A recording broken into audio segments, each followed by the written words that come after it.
Dear friends, good evening, or whatever time zone you are in. We're here in London in the midst of a lockdown, therefore we have no audience today. But we're very grateful to Gresham College and to LSO St. Luke's for letting us do this at this time, because it's very important for us just to keep our positive emotions going by working and doing what we love. So thank you very much for tuning in. We're going to talk about Rachmaninoff today.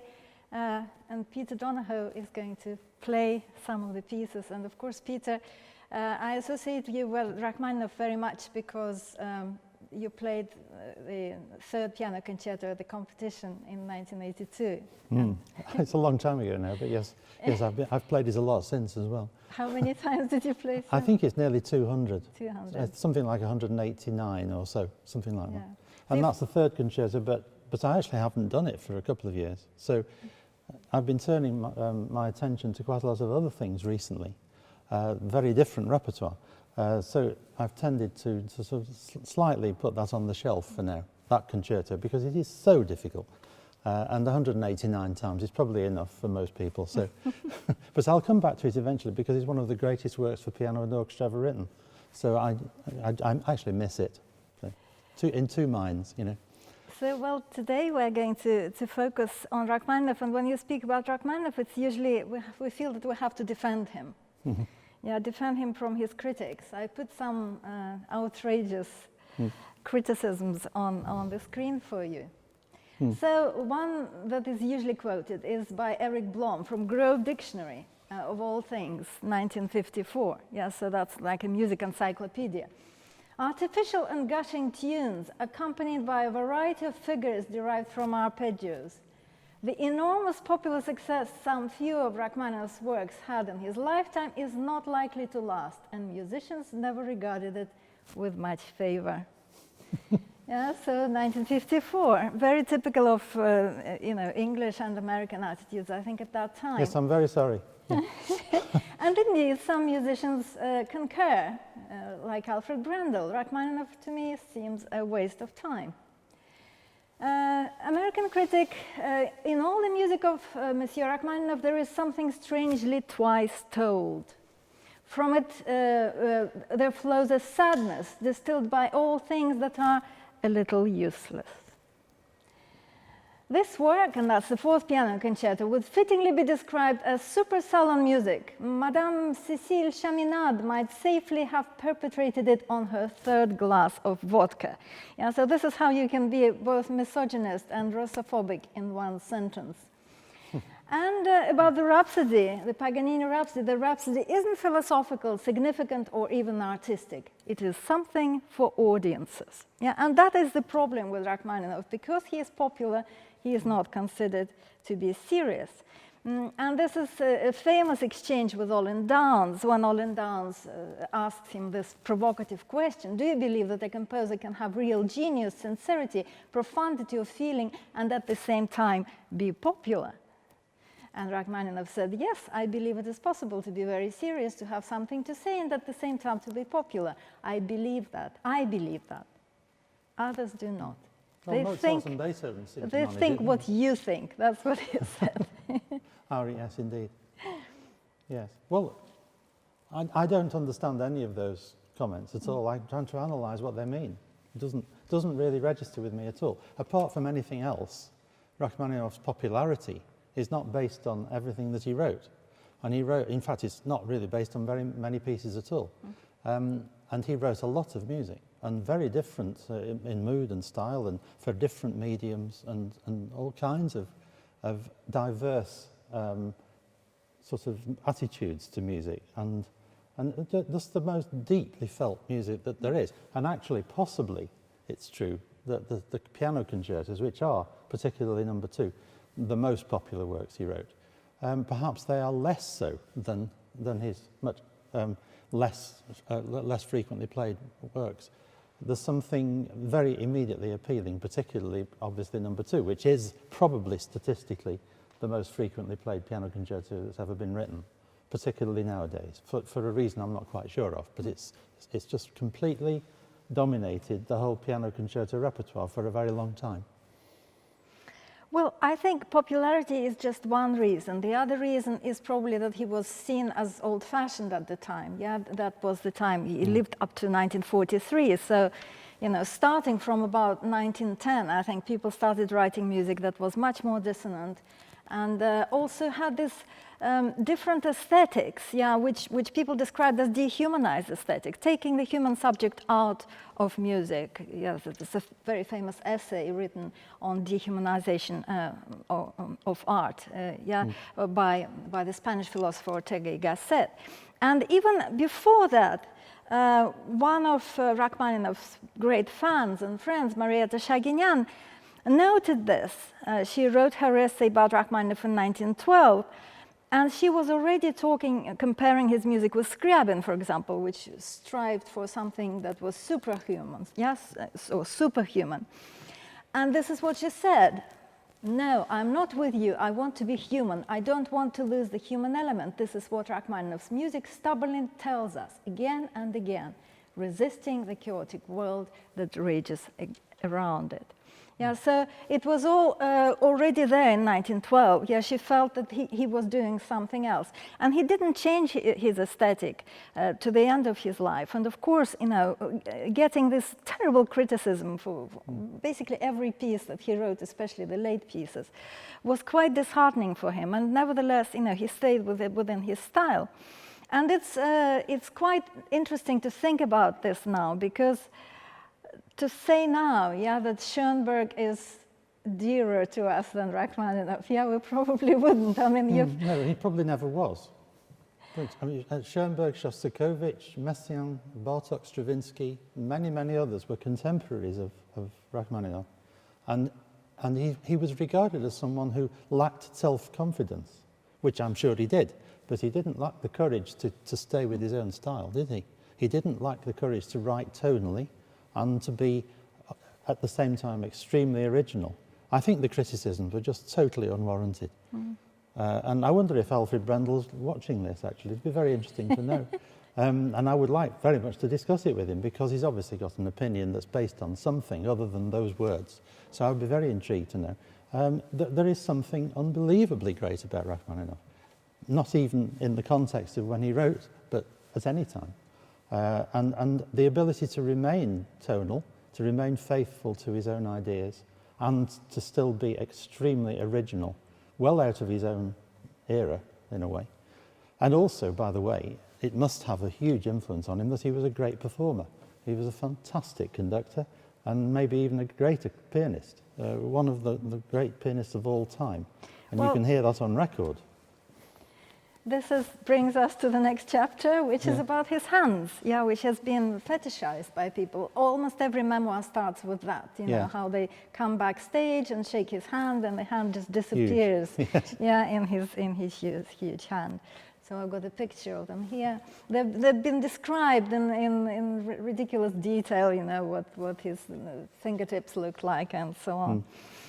There was even a suggestion that he had a particular syndrome. Yeah, it's called Marfan syndrome, which means that while he was so tall, yeah, his fingers so incredibly long, and also the joints were loose. Yeah, so he could stretch quite amazing. Unbelievable chords. stretch. Yeah. Yes, but I think there are quite a lot of people with very large hands, but not with very slim fingers at the same time. And that's what made him unique. And you can feel it in everything that he wrote.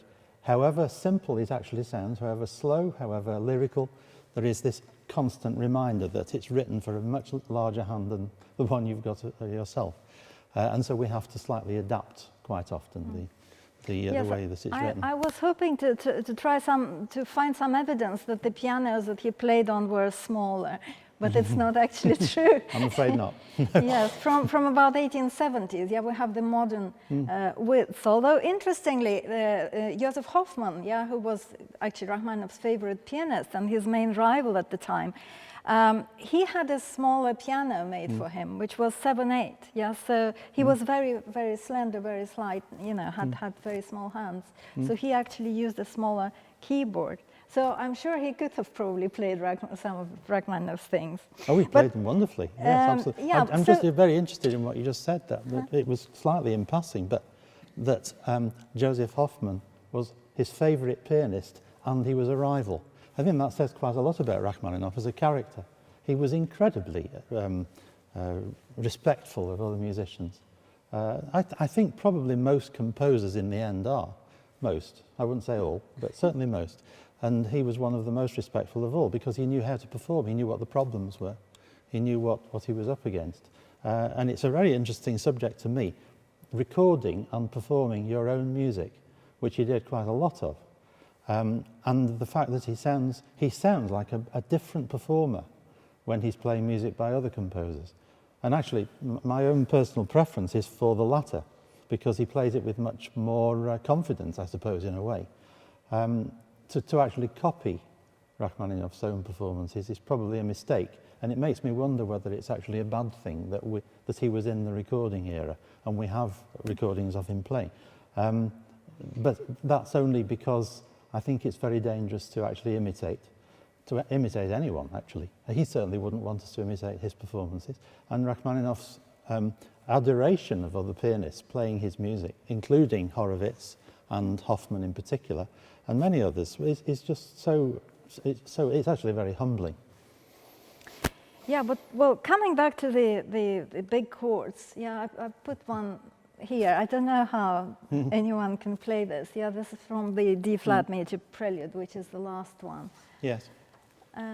Well, I've played that a lot, and of course I don't play exactly what he's written. It's as simple as that. Right. Because you just can't do it unless you spread them, which would be the wrong character. Yeah. And you can't do it. It's too short to spread, really, isn't it? Yes, it is. Yeah. So I can't possibly give away what I leave out, but I do leave something out. And the end of this prelude, which is the final one of his 24, is very obviously a finale of the whole cycle, and written with that in mind. And it always reminds me of the end of Das Rheingold, actually, which is in the same key, as it happens. And I wonder if there is any reason why it should be so much like that, because I know Rachmaninoff was very influenced by Wagner.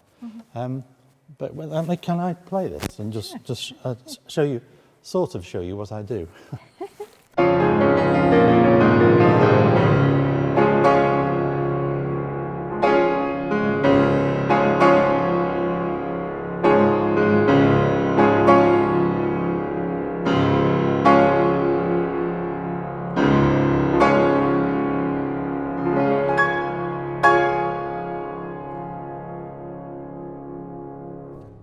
Enough notes there to be going along with. We don't actually have to do that. It sounds the same, you know. So, in fact, by the way, I've just been listening to a performance of a wonderful pianist, whom I won't name, of some Schubert, and Schubert writes sometimes rather unpianistic moments where you need a big hand to stretch it. Then it's quite obvious that Schubert didn't really realise that it was so difficult, partly because the piano keyboard was smaller at that time anyway. And this particularly great pianist simply alters the octave that one of the notes is in. So, you know, it's not just Rachmaninoff we have to do it with. There are quite a few, actually. Trade secret. Right. Well, Rachmaninoff actually claimed that he writes indigenous music for the piano. That is, music which the Germans would describe as klaviermäßig. Yeah, there's no good English word, I guess, he could find. Pianistic, yeah, so specifically pianistic. And he names various people. He says that Brahms is a non-pianistic composer, and Rimsky-Korsakov's concerto nobody will play because it's not pianistic. And he says that even his own second piano concerto is not as pianistic as the third. Would you agree with that? Yeah? Yes, I would. Yes, the third has a continuous sense of difficulty from beginning to end. But the second has some, well, generally not so difficult, but it has some extraordinarily awkward moments that don't even sound difficult. And it really is a product of someone who didn't find it difficult himself, I think. It's like he didn't realise it was tricky. Because the most important aspect of Rachmaninoff's music is the soul, is the wonderful, emotional, sometimes very conflicting emotions, and the slightly depressive character of the composer and of the country that he comes from. I'm sorry about that. But it's such Russian music, much more than Tchaikovsky. Although Tchaikovsky was very obviously very in love with his own country, but he was also determined to be a European, whereas Rachmaninoff remained Russian, very much so. Well, we are just going to discuss this now. I'm sorry to keep preempting. Yes, my next chapter is called The Bells, and we're going to talk about not just the bells, but generally the Russianness of Rachmaninoff's music, which I think mainly comes from three things. They're all connected with the Russian Orthodox Church. Yeah, and one is this kind of chant-like melodies. Some of them, I mean, it goes so deep, I think, into his veins that he doesn't notice when he sort of imitates chant, because he says he wasn't aware of it when he wrote the third piano concerto, that it was actually so close. Yeah, and you can see that these melodies, they're all stepwise, yeah, so they go step by step up and down, and they sometimes turn on themselves, yeah, they have these passages. So all of them, and then you have in the preludes, yeah, something very similar to that. And it doesn't necessarily mean that he's quoting something. It's just, you know, really went very, very deep into his idiom, I suppose. And he did actually, you know, take the trouble to go to liturgies and services to enjoy this experience. So it was something very important to him, although so. I don't think he was a kind of conventional religious person at all. Now, may I play those two? At least, yes, I don't know the first one, actually, but I do know. Well, this is just a chant, which the actual chant, which he harmonizes in his all-night vigil. Yes. Yeah, well, this is the opening of the third piano concerto.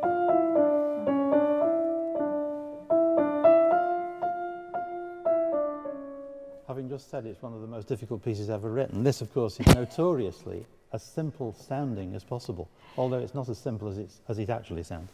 But yes, long after it became immensely popular, somebody told Rachmaninoff that it was related to this chant. I think he was on a train at the time or something, and he didn't realise. He was quite surprised. Which is, and let's do the other one, which is a much earlier piece, of course, one of the Preludes.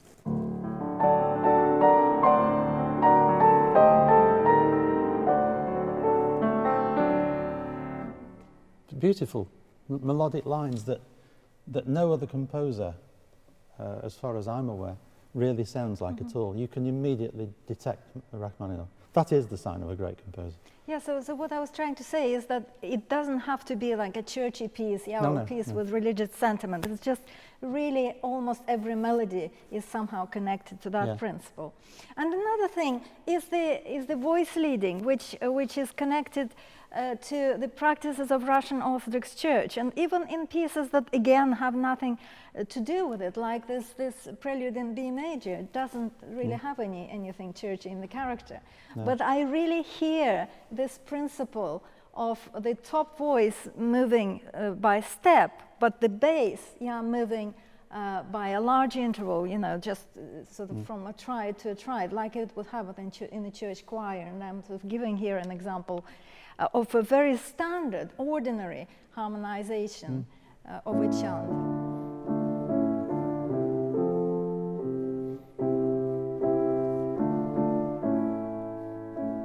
Yeah, it's immediately conjures it up, doesn't it? Yeah.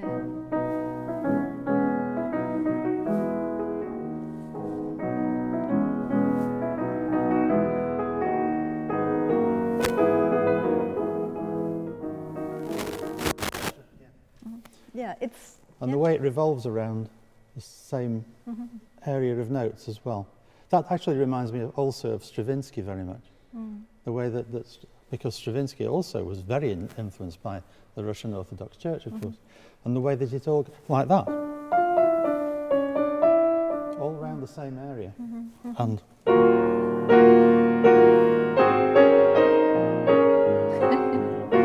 which is The Rite of Spring by Stravinsky. There is a very definite link. And of course the third is the bells, and everyone knows about the bells because really they're almost in every piece. And I chosen this little thing that you play with Martin Roscoe here to show the piece that Rachmaninoff himself identified as being influenced by the bells of a particular monastery. Yeah, so I think that is interesting, that we know for sure, yeah, that that's where it comes from.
As if, you know, more bells are added, yeah. So like the whole texture seems to be coming from these bells, yeah. And this is another number from the same suite, yeah, the first two piano suite, and that actually is called Easter. So this, we know what this is about, and it's a very different type of bell ringing.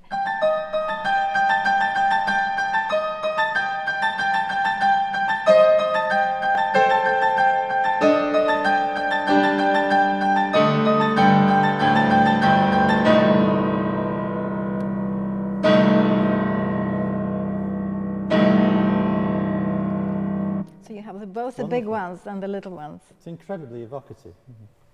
Amazingly so. Yeah, Could I play the most obvious, actually the most famous reference to bells of all?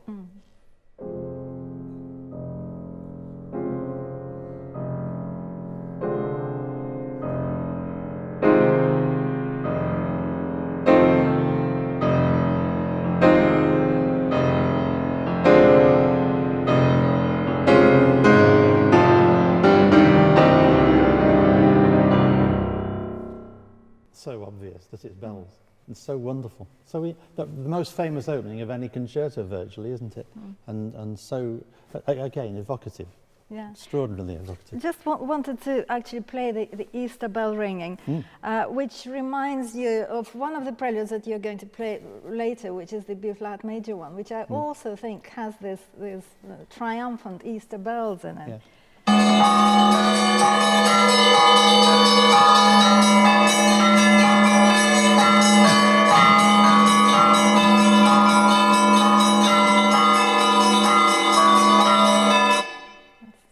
Incredible.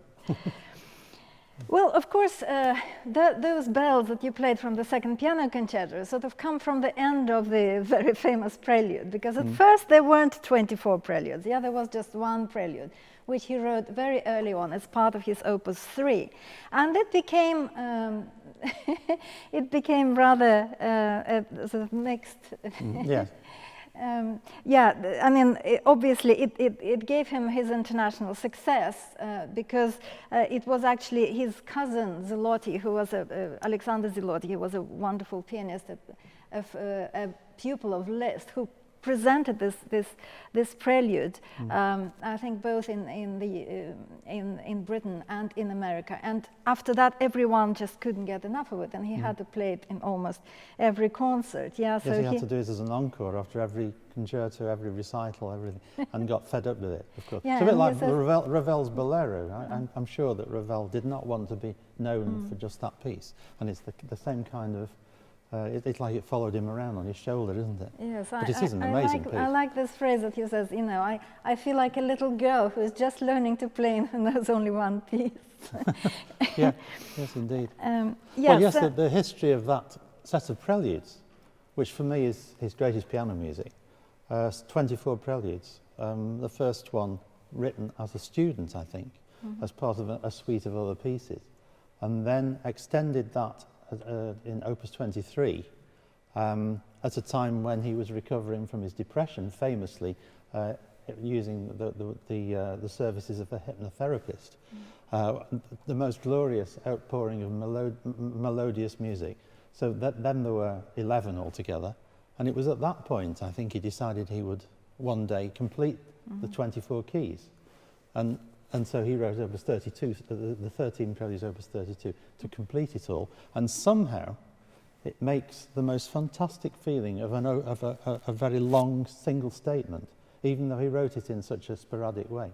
And I've played it in recital like that several times. The only thing is it takes the whole recital up. There is no room for anything else because they're long pieces, or most of them are. And it's very interesting. Do you mind me speaking to it for so long? I'm sorry if I'm taking all your time.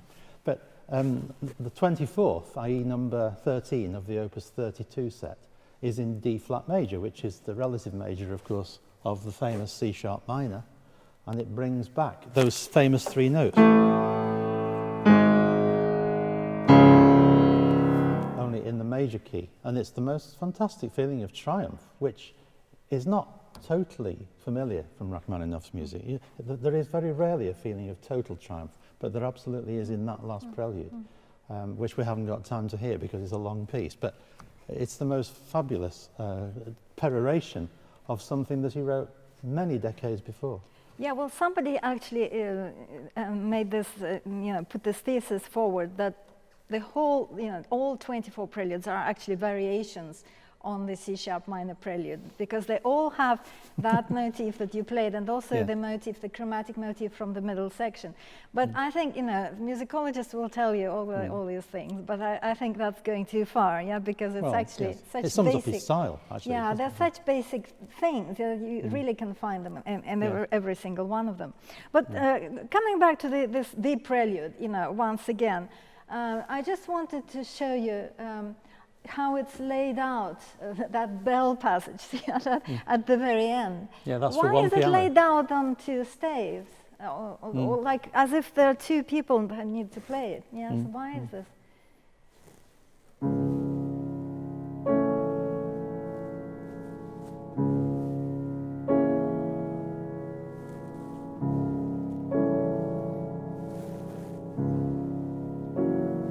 Etc. Yes, we haven't got enough time to hear it all. Yes, but and somebody again made a joke about that the fact that the last two pages being laid out on four staves naturally gives the performer a certain standing in Clapham drawing rooms, which a piece laid out in the usual manner on two staves might fail to do.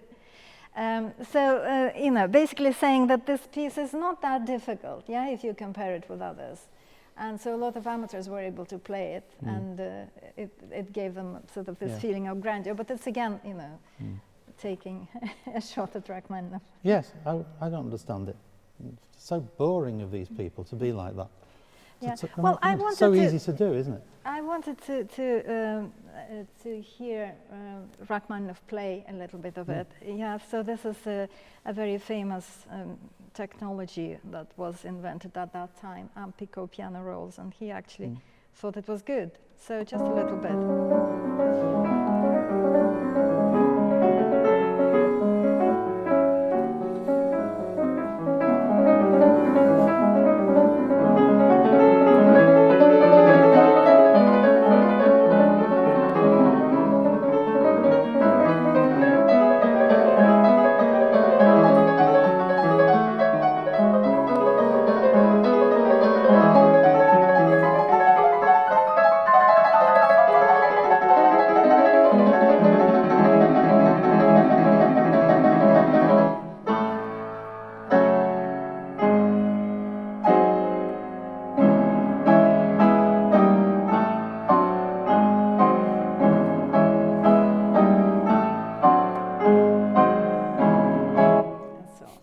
Sorry to cut it off.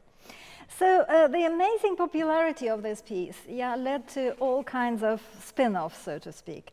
One of the most amazing things that happened was a film made about the Prelude, which connected it to Edgar Allan Poe's story of the being buried alive. And I think you mentioned this to me, that you've heard of this, and lots of people told me that, like my music teacher told me that's what it is about. It was my grandfather who told me when I was about 5, I think.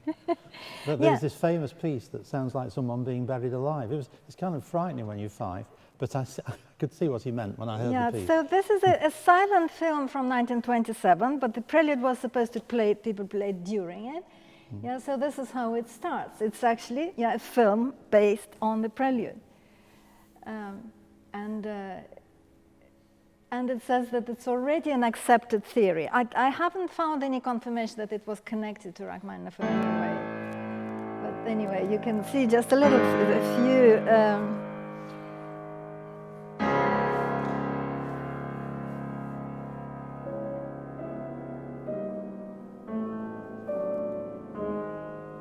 So you can see he's sitting with his glass of whiskey and starting to read this story, and then he falls asleep and sees a dream about buried alive. And then he thankfully wakes up at the end. But anyway, so that's just one example of how popular it was. Other examples were, of course, how it went into popular culture. And in 1918, there was this Russian rag made out of it.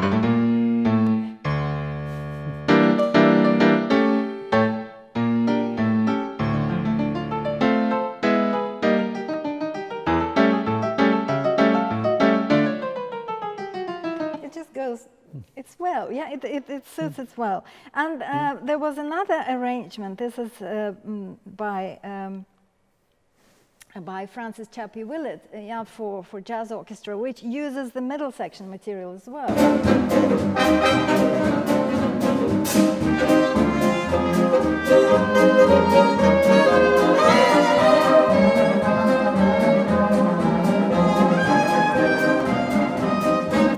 Think, was Rachmaninoff annoyed by it? Apparently not. No, I'm sure he wasn't. It would be the musicologists who were annoyed by it, wouldn't it? I know. Yes, he would walk in and it would be played by the Jazz Orchestra, say Paul Whiteman's orchestra, and he would be delighted and he would congratulate musicians always. So. I bet they never played any Schoenberg. But they didn't. Yes. I am a great lover of Schoenberg, by the way, just to be sure about that. But I can see why that would not be a big hit with the particular performers we've just listened to. Yeah. So this is just to remind you how the 24 are constructed, but you already explained this, so it's actually 3 separate lots. Now, the next chapter is going to be about the point, the climactic point that is so important for Rachmaninoff's music. And I will start with a story. I'm not going to read all of it out. It's also by Marietta Shaginian, how once they came backstage after a concert that found Rachmaninoff in very bad mood, sort of tearing his hair out, and it was apparently because he missed the point. Didn't you notice that I missed the point? Don't you understand? I let the point slip. So then she explains what it is, how the whole structure hangs on it, and this moment must arrive with the sound and sparkle of a ribbon snapped at the end of a race. So it's a very important thing apparently in his music. And a friend, my friend Jonathan Darnborough, a colleague from Oxford, sent me these graphs, which are just the contour of a melody. He just, if you can see the piano keyboard is on the left, he has positioned this, and this is how the piece progresses. And you can see these beautiful peaks, absolutely, sort of from various pieces, how wonderfully they are kind of all measured out. So at the time, a lot of critics perceived it as a kind of Wagnerian device. Of course, Tchaikovsky is also very famous for his climax, but Wagner especially, and especially Tristan is and the connection with eroticism that this female, by the way, female music critic is describing here. Rachmaninoff discovered this, I think, for the first time, not even so much in piano music as in songs. And these songs were love songs, and they were sometimes quite explicit for their time. It was they're very much part of their time, because at that time, Russian literature and Russian poetry started discovering eroticism. And, the Kreutzer Sonata, for example, by Tolstoy, was an extremely important piece which was discussed by everyone. And women started writing poetry also about their own experiences for the first time. And that was viewed, by some as something not quite done. And what does Rachmaninov do? He sets these words to music. Yeah, so that's another way for people to disparage him. Oh, he has no taste in poetry, because he sets to music, these terrible verses by various women. But I wanted to. This is actually not a song by a poem by a woman. I wanted to show you how he does it in the first song, where he really does this profile with a huge peak.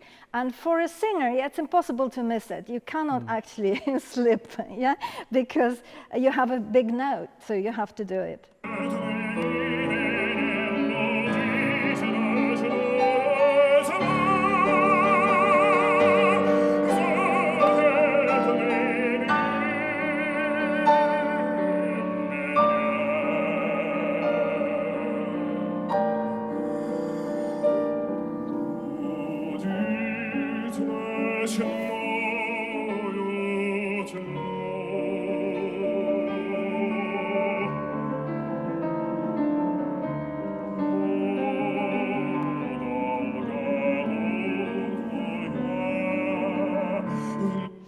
So this point, sometimes arrives quite early in the piece, and then you have a very, very long descent. And I think the descent is probably even more typical of Rachmaninoff's music, because nobody quite does it. And the fact that you have such a long descent, his harmony avoiding the tonic for as long as possible, creates a sense of nostalgia, doesn't it? And he's wonderful at writing that kind of music, with a very long. Well, in fact, I was going to say before, I don't want to be facetious at all, but when one's driving down the motorway, one sometimes sees, well, in fact, you very often see a sign that says services 50 miles or whatever it is, 10 miles, I don't know, I think it's 1 mile usually, isn't it? And then you get another sign that says services half a mile, and then you get the point at which you can turn off. Well, if you substitute the word climax for services, it feels very much like that. In, for example, the third piano concerto, the second symphony, famously, I think the second concerto as well, but particularly those two pieces, where it's quite obvious that there's something brewing that's major, a very major crisis or climax or something, and you can feel it coming the whole time. It's quite incredible the way he manages it. I think Tchaikovsky does it very well as well, and as you said, Marina, so does Wagner. And absolutely direct influence on Rachmaninoff. And I feel it, I always think of it when I'm playing the third piano concerto, I think climax, 1 mile, and it's very much like that. And the prelude that I will be playing later, the D major one, which you put on the screen a few minutes back, that's absolutely like that. The most fantastic feeling of knowing where it's going to, and then when it arrives, it falling away again.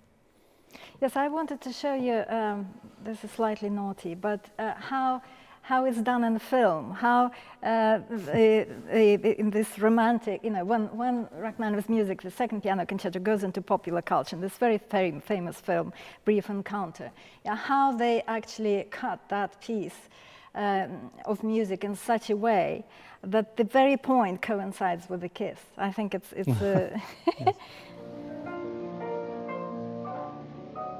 I want to ask you something, just to reassure myself. What is it? It is true for you, isn't it? This overwhelming feeling we have for each other. It's as true for you as it is for me, isn't it? Yes, it's true.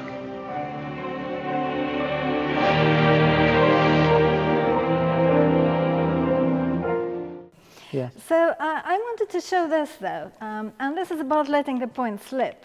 So you can see this is a prelude in D major that you've just mentioned, and there is no mistaking where the climax actually is. There is a big crescendo in bar 50, and a fortissima in bar 51, and then a diminuendo. Rachmaninoff was very, very precise about how he actually prepared his scores for publication, so we have no reason to trust this, to not trust it. But this is the Zelotti edition. And can you see what he does? He actually places the climax in bar 50. And then he gives you a diminuendo to a forte. Well, he was in the family, families, really. Basically, that's completely wrong. I'm sorry, Zelotti, this is what Rachmaninoff wanted. and it sounds fabulous like that, and it sounds weak like that. But is that possibly because they were kind of trying to make it more subtle? Yeah, because everyone was complaining that the music wasn't subtle, you know, euphemistically again talking about it in these terms. Maybe. It's a very nice way of looking at it. I just think that lets it down. And I've heard many things said about the climaxes in, well, generally in Russian composers' music. I've heard something described as the Russian Crescendo, which apparently gets quieter. There's one. And it's not a Russian crescendo at all, it's just something that weakens the climax. Simple as that. But that's just an opinion, of which I've probably got too many. Well, after the point, well, let's discuss the counterpoint. So, what I mean is that even if we take something like a D major prelude, which on the surface of it just has a melody and an accompaniment. In fact, it's something much more complex, and I was trying to sort of put various colors in. So you have the melody, which is actually quite basic. If you could just play sort of a few notes from the melody.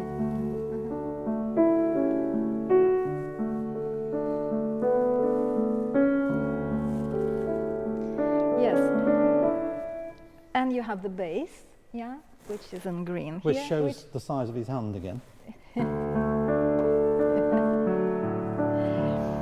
You have the bass, and you have this cloud, yeah, of figuration, which is mostly chords. But then, even within this figuration, you have little bits of melody that are trying to sort of create some counterpoint with the melody. And then when it comes back, the melody here, and you can see how much more complex it becomes. Yeah, so first of all, the melody is now much thicker. It's laid out in chords. You still have the bass, you still have that cloud, but now there is much more melodic activity in that figuration. So that's already the fourth thing going on. And then you have the echo of the melody up very high, yeah, which is a kind of canon. And finally, there are these little notes which echo that top melody. And they do not coincide, yeah, they're not sounded at the same time, yeah, because you have duplets up there, yeah, and triplets here. So basically, you are playing 6 things at the time, yeah, you have to hold it on in your head. Yes, you have to try to, yeah. And use your 2 hands. It reminds me sometimes, of painting something like that Rachmaninov's favorite painter, Levitan, created, where there is something very simple, just birch trees, but the complexity of it is extraordinary. Yeah. And one sort of silly thing that I wanted to remind you of, that there was this study at the beginning of this year which said that Rachmaninoff is the most innovative composer in 200 years. What they did, they fed all music for 200 years into a computer. And they just looked at what sounds together. They called it code words. Yeah, so what sounds together, not necessarily a chord and everything that sounds together. And the chord word transition is the transition from one of these verticals to another. And as you can guess, Rachmaninoff, who can have all kinds of things accumulating in this vertical from all these layers, he got on top of this, because it turned out that these transitions, they're just huge number of them, huge variety. Yeah, so of course it's kind of a silly experiment, which doesn't really tell us very much, but it's something that it gets you somewhere to an understanding of complexity that we maybe don't notice necessarily. I would have preferred it to have said one of the most, but other than that, I can go with it. Yes, Ravel was the other one. Right. Yeah. Right. Well, very quickly, we'll talk about the gloom, because that's another thing that everyone talks about with Rachmaninoff, how he emigrated to the West, from Russia, and this nostalgia that really defines him as a character. Rachmaninoff, it seems, did suffer from depression. He describes it himself as an illness. It was very much connected to his inability to compose, and basically his inferiority complex as a composer, his lack of confidence that you actually mentioned earlier. Another thing that I wanted to mention is that usually when he composed, he had to have very often a poem, or a painting or a piece of literature in mind. And it's very interesting to us because he doesn't usually reveal, like with the Preludes, we basically don't know almost anything about them. But he would reveal it if he was asked. This is why, people just didn't ask. Respighi asked him about the Etude Tableau, and he revealed a few things that inspired him. But there is an exception to that, and I will play this little interview by Benno Majsewicz about the B minor Prelude. I said, did you have a program when you composed the B minor Prelude? He said, yes, his bass voice. I said, good, I won the first round. I said, I know your idea is not mine, but I know that mine is correct. He said, all right, you tell me yours, and I'll tell you mine. And we haggled for a while, eventually. I said, well, mine is a long story. He said, if yours is a long story, it cannot be anything like mine, because mine can be answered with one word. So despondently, I sat down in a chair and I said, well, to me, it suggests the return, whereupon the long arm shot out. Stop! So I said, why, what have I done? I said, that's what it is. It's the return. It was an exile, and that's what Rachmaninov was. So, interestingly, he connects it with the exile, although it's written in 1910, so it's well before he emigrated. In fact, then, if you listen on, Rachmaninov tells you that The Return is the name of a painting by Arnold Böcklin, and it's called The Homecoming, or The Return. And it's a very strange painting, so mysterious. You can see this man in rich clothes from the 16th century. He seems to be sort of sitting on the edge of this fountain and gesturing towards a brightly lit window, but he doesn't actually go there. So something is keeping him from returning. And the title of this painting takes us back to Heinrich Heine, whom Böcklin admired, and his cycle, which is called The Homecoming, which is full of images of someone returning into town and, say, finding that his beloved has married someone else. So it's full of this very, very bitter experience of a return. And the one in white, for example, it's the one that Schubert set as the double, der Doppelgänger. So, which is in the same key as this prelude. That's what I'm trying to sort of build here. And of course, Böcklin also painted this picture, which is Isle of the Dead, which Rachmaninov set, so to speak, as a symphonic poem. So it's likely that that painting he also associated with death. He was quite obsessed with death, wasn't he? He described it as a fear not of death itself, but of what's beyond, of basically visions of hell. You can find them in his first symphony and also, I think, in his last piece, which is the symphonic dances, very much isn't it? so, yes.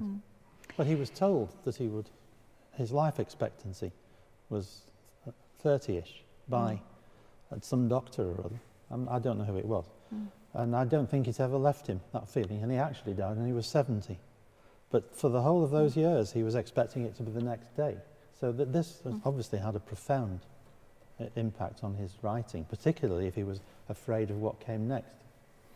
Yeah, so just a few words about this prelude, which I think is really piling up these representations of grief. It's this very dark key and these descending chromatic passages and various odd things as well, which I think might reflect the painting in an interesting way, because the painting, if you remember, has this reflection of the figure and of the sky. And in the prelude, you have a lot of these left and right hands sort of reflecting each other, mirroring each other. Sometimes even chords which are kind of almost symmetrically built. So I'll just say one more thing. I know that we are a bit out of time now, but I'll just say one more thing, that his preludes very often and larger scale pieces are very tightly constructed. Yeah, everything is kind of connected. Well, that piece that I've just shown, was very much using the interval of a second as kind of, the dominant thing, the focus of everything. And there are various other preludes like that, which would use a third, for example, or a fifth. And again, this is a rare thing for a Russian composer to do, to be quite so Germanic in it. Even the second piano concerto is incredibly tightly constructed. And you would think that people would actually give him some credit for it.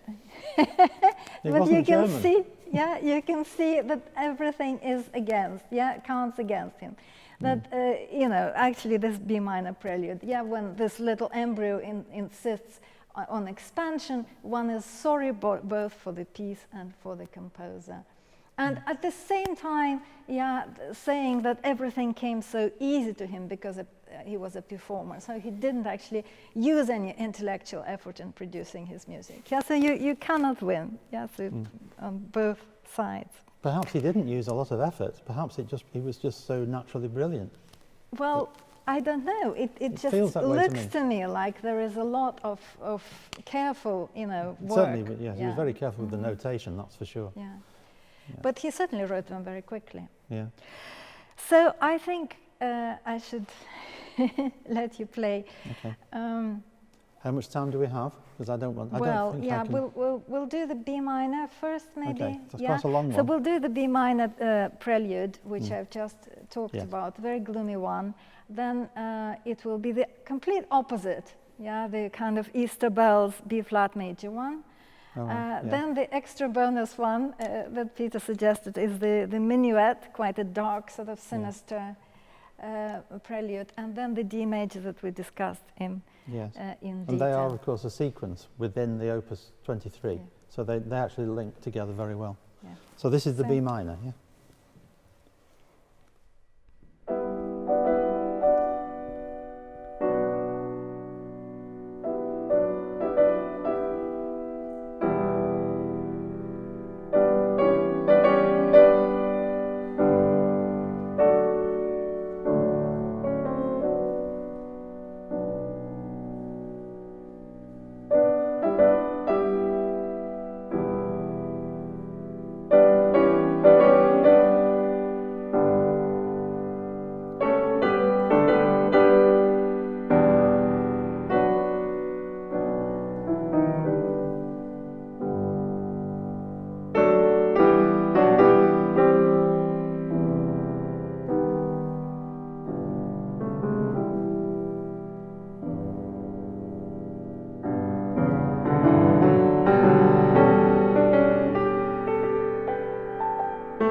So now the B flat major, the D minor and the D major, which make a wonderful sequence from the first book, Opus 23.